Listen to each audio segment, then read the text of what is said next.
నమస్కారం. నా పేరు శివరాం ప్రసాద్. లక్ష్యం టీవీ వార్తలకు స్వాగతం. ఈనాటి వార్త విశేషాలను చూద్దాం.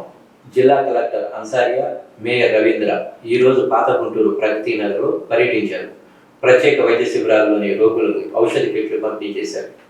రాష్ట్ర వ్యాప్తంగా 5 కేంద్రాలలో 5 మన పీడీఎఫ్ పూర్వపు ఎమ్మెల్సీ లక్ష్మణరావు గారు వేదిక మీద ఉన్నటువంటి ప్రశాంతత లేకుండా ఈ పాలకులు చేస్తున్నటువంటి ఎత్తుగడల్ని రణబేరి మోగించింది. ఆ ఎత్తుగడలకు అని చెప్పి సందర్భంగా తెలియజేస్తా ఉన్నాను. మిత్రులా, ఏదైతే ఫ్యాక్టరీ తరఫున మన రాష్ట్రం అంతా 12వ తేదీన మన సమస్యల పరిష్కారం కోసం ఒక దశ పోరాటం ప్రారంభించిన తర్వాత ఏ కారణం చేతనైనా 2వ పోరాటం ఆగినటువంటి సందర్భంలో కలిసి వస్తే పోరాటం, కలిసి రాకుండా ఆంధ్రప్రదేశ్ ఉపాధ్యాయ ఫెడరేషన్కి రణానికి సై అంటుందని చెప్పి సందర్భంగా తెలియజేస్తా ఉన్నాను.